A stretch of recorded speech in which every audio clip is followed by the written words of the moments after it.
등록 업무에 관련된 사항들은 이 항공기 등록령과 항공기 등록 지침을 하고 쪽에 있습니다. 4차 산업혁명에 있어서 상당히 메인으로 각광을 받고 있는 그런 비행장치인데요. 무인 동력 비행장치의 자체 중량 150kg 이하고 무인 비행기, 무인 멀티콥터 이렇게 분류하고 있습니다. 드론은 무인 멀티콥터에 해당됩니다. 탱글라이더 같은 경우도 자체 중량 70kg 이하 체중 이동이라든가 타면 조정으로 조정할 수 있는 비행장치가 있습니다. 그리고 패러글라이더 같은 경우도 70kg 이하고 날개에 부착된 줄을 가지고 조정할 수 있는 비행장치. 이게 현재 레저 스포츠 사업을 가장 많이 사용하고 있고요. 그다음 기고력, 잘 아시다시피 기체의 성능계획, 온도차를 요구하는 유인 자유기구, 무인 자유기구, 교류식 기구 이렇게 분류를 하고 있습니다. 근본 설명회는 50여 년 만에 새롭게 체계가 개편된 항공안전 법령에 관해서 관련 종사자들이 쉽게 숙지하고 이해할 수 있도록 국토교통부와 교통안전공단이 공동으로 주관하여 열게 된 설명회입니다. 이로써 바뀐 제도와 그리고 변화된 내용에 대해서 관계 종사자들이 숙지하고 업무에 적용하여 항공안전 증진에 기여할 수 있도록 하는데 저희가 보탬이 되고자 했고요. 확인을 하는 업무, 그러면 정비 행위를 하는 업무 하게 되기 때문에 운송용 항공기 같은 경우는 기본 단가가 워낙에 비싸다 보니까 세금도 많이 냅니다. 사실은 초경량 비행장치 같은 비행장치의 형태라든가 모양이 굉장히 다양하게 변화를 하고 있습니다. 항공기 소유하고 난 다음에 항공기의 소유 변경 등록을 하도록 하고 있습니다.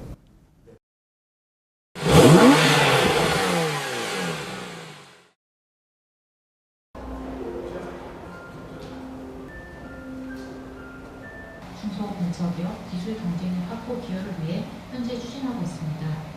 포스코 기술 나눔은 저희가 16년 12월 나눔 기술을 포스코에서 확정한 이후에 9월 이전 계약 체결을 하며 오늘에 이르게 되었습니다. 다음으로는 저희 기술 나눔 업무협약 체결식을 진행하도록 하겠습니다. 정책을 총괄하고 있는 산업부와 그 제도를 운영하고 있는 한국산업기술진흥원 그리고 기술을 제공할 수 있는 포스코 간의 지속적인 협력 추진에 대한 MOU입니다.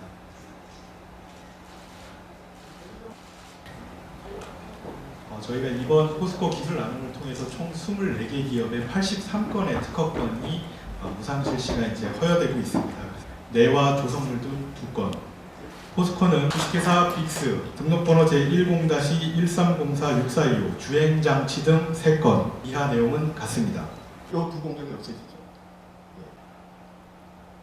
이 작업이 실제 효율도 낮긴 하지만 작업자 기량에 의존을 많이 하기 때문에 특허 기술을 활용해서 만든 장비나 또 그렇게 해서 공사를 수주했을 때 얼마만큼 또 원가 절감해서 또 해외 수출을 많이 했는지에 대한 사례도 한번 기회를 주시면 발표를 해보도록 하겠습니다. 간담회를 진행하도록 하겠습니다. 그 이후에 그 정책 진행하는 어떤 R&D 현물 산정 부분에 문제가 있을 거라는 예상이 드는데 그런 것에 좀 궁금한 부분이 좀 많이 있습니다. 그 사업은 저희가 그 기술 나눔이나 기술 찬합이나 통해서 받으신 그 특허 받으신 기업들이 신청 자격이 있으시기 때문에요. 그거는 허용권을 그러니까 소유권이나 허용권 관계없이 다 신청 가능하십니다. 로 하는 것이 카운팅을 해줄 수 있느냐 그 질문이죠? 예, 맞습니다.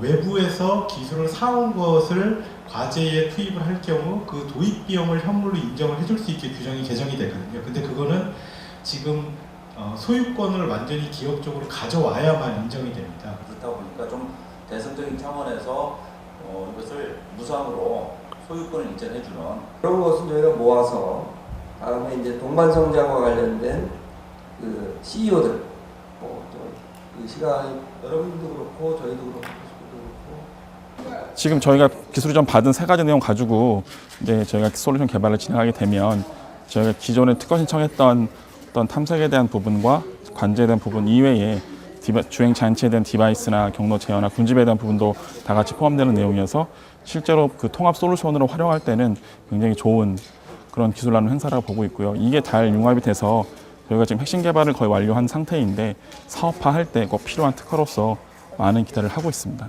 감사합니다. 받아갖고 중소기업이 이 기술을 갖고 뭘 하려고 그러니까 그런 도움이 없이 뭐 설비를 하려고 해도 상당히 힘이 들거든요. 그래서 제가 자료를 좀 요청할 수 없느냐 하는 그런 얘기입니다. 전체는 아니지만 저희가 처음에 시작할 때 그 컨설팅 피를 제공하고 있으니까 활용하세요. 그래서 여러분들 오늘 가져가신 기술이 여러분들 회사의 승승장구하는 데 큰 도움이 됐으면 좋겠습니다. 감사합니다.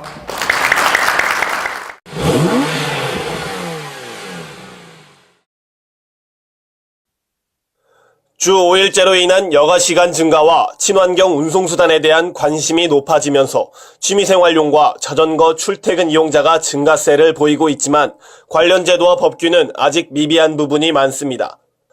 자전거는 도로교통법상 차로 분류되어 있기 때문에 반드시 전용 도로를 이용해야 합니다.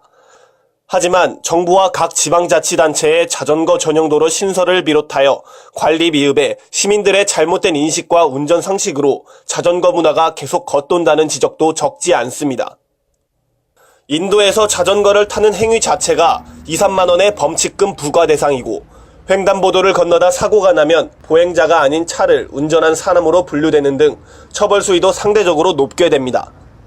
자전거 라이더는 도심주행에서 자전거 전용도로와 자전거 보행자 겸용도로, 자전거 전용 차로, 자전거 우선도로 등 4가지 도로를 이용할 수 있는데요. 대부분 보도 쪽에 가까운 한 개 차선을 자전거 우선도로로 지정하고 있지만 자전거 라이더들이 접근하기 쉬운 자전거 전용도로는 턱없이 부족한 실정입니다. 게다가 자전거 전용도로에 대해 잘 모르는 자동차 운전자와 알면서도 침범하는 경우가 많고 보호받아야 할 안전의식과 도로 상황이 겹치고 이에 따라 안전위험이 급증되는 전용로 끊김 구간도 연속됩니다. 자전거로 출퇴근한 지가 한 1년 정도 됐는데요. 위험을 좀 감수하고 타는 입장입니다. 버스가 이제 정거장에 정차를 하고 있을 때 자전거 이용자들은 보통 기다렸거나 아니면은 승객들이 하차하는 걸 보고 보통 이제 기다려서 가기도 하지만은 가끔가다 저희가 또 추월을 할 때가 있는데 그럴 때는 버스가 저희도 자전거 이용자들을 배려 안 하고 가끔 이제 위협 운전을 좀 하는 경우도 있고요. 서울시는 자전거 이용자의 안전을 위해 여의도와 상암 등 자전거 전용차로 주요 설치 지역에 자전거 교통순찰대를 투입해 5월까지 집중 단속을 선포했습니다. 자전거 전용차로 불법 주정차로 적발될 경우 이륜차는 4만원, 승용차는 5만원, 승합차는 6만원의 과태료를 물게 되고 자전거 전용차로를 침범할 경우에도 버스 전용차로 위반과 마찬가지로 차종에 따라 4만원에서 6만원의 과태료가 부과됩니다. 경찰청에 따르면 잘못된 자전거 운전 상식과 습관 때문에 해마다 약 1000여 건의 사고가 급증되고 있고 서울시도 지난해 4062건의 자전거 관련 사고로 26명이 숨지고 4329명이 크게 다쳤다고 합니다. 매년 자전거 이용자에 대한 숫자가 늘고 있는 것과 동시에 자전거 관련 사고도 급증하는 가운데 자전거 이용도로 설치도 중요해지고 있습니다. 하지만 자전거 이용도로 설치뿐만 아니라 자전거를 이용하는 운전자에 대한 자동차 운전자들의 배려, 정부 지자체 차원에서의 지속적인 관리로 라이더들이 안전하고 편리하게 자전거를 탈 수 있는 문화로 발전시키는 것이 중요해 보입니다. 교통뉴스 최준기입니다. 교통뉴스 5월 첫째 주 퀴즈입니다. 주간뉴스 280회에서 자전거 라이더가 도심주행에서 이용할 수 있는 도로는 자전거 전용도로와 자전거 보행자 겸용도로, 자전거 전용 차로, 그리고 또 하나는 무엇인가요? 정답 아시는 분은 카티비뉴스.com 퀴즈 메뉴에 올려주시기 바랍니다. 당첨 시청자께는 카렉스 자동차 케미컬 세트 상품을 보태드립니다. 이번 주 당첨은 서울시 노원구 문선혜 씨입니다. 시청자 여러분의 많은 참여 부탁드립니다.